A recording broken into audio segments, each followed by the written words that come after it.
guys, and welcome back to my channel and today's video. Today I'm gonna do another video of these like cult favorites I have never tried. I have done one of those in the past, and I have also done one cult favorites I never liked. So today I'm gonna do my second cult favorites I have never tried. But before we get into the video, I highly suggest you guys to subscribe to my channel.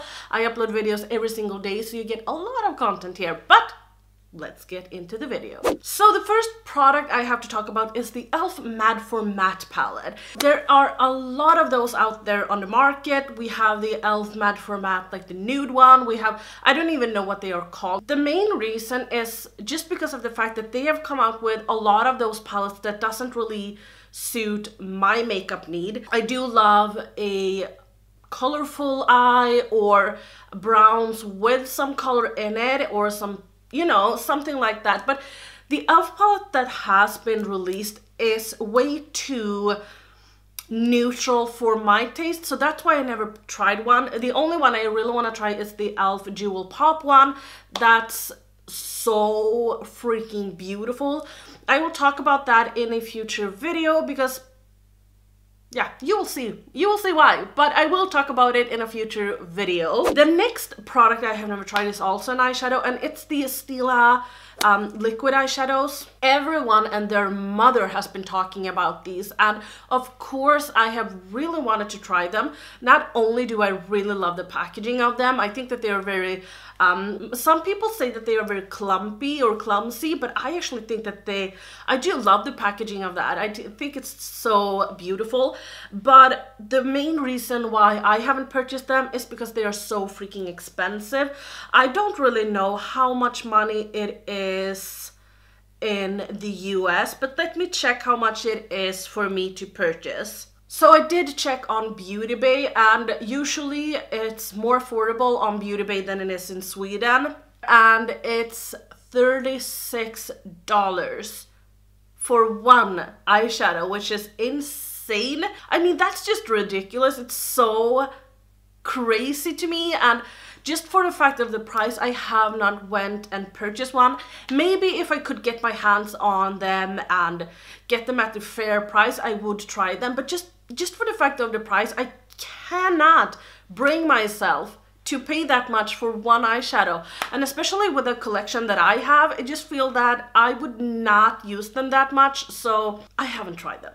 The next product is, I don't know if I would consider this a cult favorite, but it is definitely a favorite along a lot of people, and it's the Urban Decay Naked Heat palette.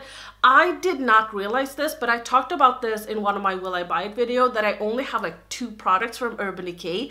I have the Naked 2 palette that I don't like, and then I have the Beached Bronzer, which I do like, but I think I bought the wrong shade, and that's why I don't really use it that much. I wish that I had purchased the deeper shade, because that one is less orange than the one that I have.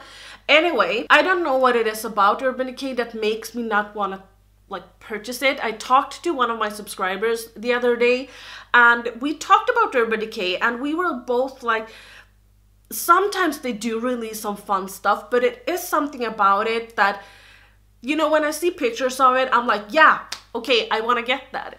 But when I'm actually like taking out my wallet and want to purchase it, I just can't do it. It's something that always like keeps me from purchasing from them, and I don't really know what it is. And just the Naked Heat palette alone is not really my style. I feel that maybe if they had released it 1 year prior, or maybe 1.5 years prior to what they actually did, I might have purchased it, because it is a beautiful palette, honestly, but it's just too warm and neutral for my taste to get my money's worth. Okay, a cult favorite that I have never tried is Hourglass Stick Foundation.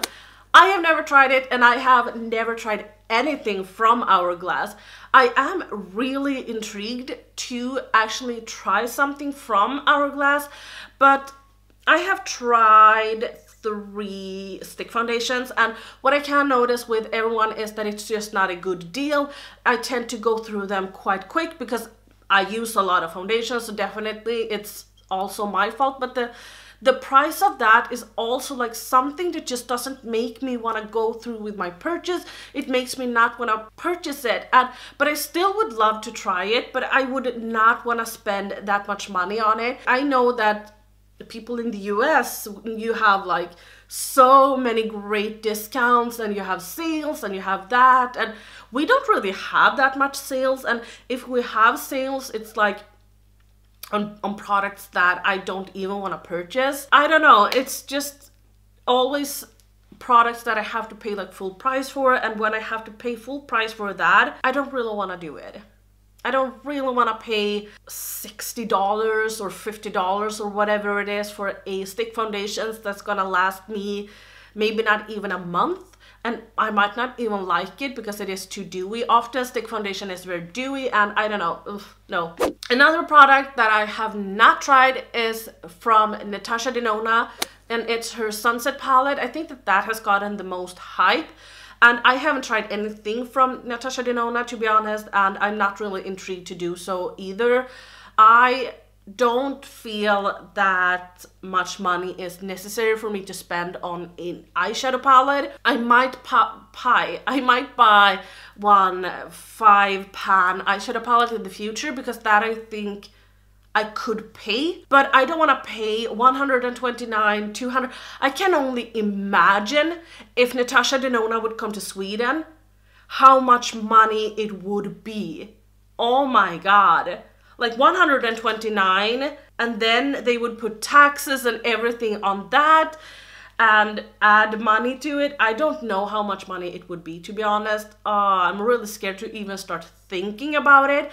But I have heard also that you can purchase the Natasha Denona palette from Beautylish, and you can pay like for 3 months. That's not for me. I want to pay everything when I buy it. I want to pay upfront. I hate taking stuff on with a credit card. I don't pay anything with a credit card. I don't want to pay furniture. I don't want to pay food. I don't want to pay for a car. I don't want to pay for anything with a credit card. I don't want to pay like my computer. I always save up money when I want to purchase something. But anyway, what I was talking about is that I did actually spend a little bit more money on an eyeshadow palette recently, and it was this palette from Viseart. I don't really know how you pronounce it because everyone says differently. I say Viseart. I think that is the way I will continue to pronounce it. But this palette I did buy, and the only reason why I bought it is because it was on sale. So I did get it at a, I wouldn't say fair price, but fairer price. So for me, that's like a, that's as high as I will go. Unless it is something really exclusive from Kat Von D, I would pay like, I would definitely pay $100 for the Mi Vida Loca palette. If it came back, I would pay that, because I have wanted it for the longest time. I wanted it for like ever since it launched. But just for a Natasha Denona palette, I'm like, no, I'm not even curious in her formula. I'm like, no, it's too much money. Okay, so the last thing I'm gonna talk about is from Becca, and it's her Backlight primer. Everywhere I go, every tutorial, not every tutorial, but you know what I mean. Sometimes I feel a little bit left out. I'm like, why don't I love primers? I don't really know what it is, but I don't like it. Every time I hear people talk about a primer, I'm like, okay. And I feel so bad because I did get this Becca Velvet Blurring Primer, and I said that, I don't know, I wanted to check some tutorials before I opened it, just because I wanted to know if it was a silicone-based primer or not. And I thought that people said that it wasn't a silicone-based primer, so I was like, yes, okay, I'm gonna try it. I have tried it once, and I don't like it. So now I can't really put it in my giveaway pile because it's used. I can't really sell it, and I don't know anyone who likes it. I will try it a few more times before I like decide. But I love my Wet n Wild primer. I will put a picture of the Wet n Wild primer that I love right here. And I am okay with paying that price, but I am not okay to pay like $20 for a primer. I'm not. Honestly, no freaking way. I will not pay that much for a primer, but I would love to pay that much for a primer if I thought that it did something for my skin, but I honestly don't really feel like it's doing anything. The Wet n Wild one is my holy grail. It's my all-time favorite primer that I have ever ever tried. I hope that it comes to Sweden soon so I can get it. So the last product I'm gonna talk about is the Urban Decay Eyeshadow Primer Potion. I know that they have all the different eyeshadow primers, like the anti-age one, and then they have a nude one, but I'm just talking about them in general. I have not tried any one of them. As I said, I have only tried 2 products from Urban Decay, which is kind of weird when you think about it. Anyway, anyhow, I got into makeup and I started using, no, I don't think I ever, I mean, when I was younger, I never used eyeshadow primer. I just took some shadow with my finger and then put it on, and I was like, that's that. And when I got into makeup, I don't really know what I was doing. Maybe I just took some, yeah, I'm sorry, but I don't really know. I know that I used the Lorac one, at some point, but then I just started using concealer and all that jazz, and now the past few months I have noticed that, you know, with me living in Sweden and it's super duper, the weather is, it's very cold here, so my skin has been a little bit more dry, and they also say the older you get, the drier you will get. So maybe that's why, because I'm getting a little bit older, obviously, but yeah, everyone is getting older. Anyway, so I think that might be it, but for me, I really wanted to try the Milani one, but I am actually intrigued about trying the Urban Decay one, because I'm so super duper, yeah, I'm super duper intrigued to know. Everyone, you know, has raved about that for years.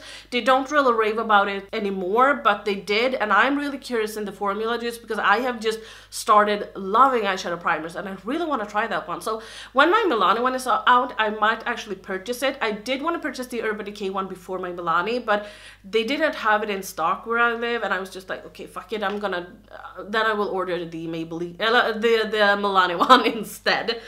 Anyway, that was some of the products that I have never tried. Please let me know if you have any cult favorites that you have never tried. I would love to hear it.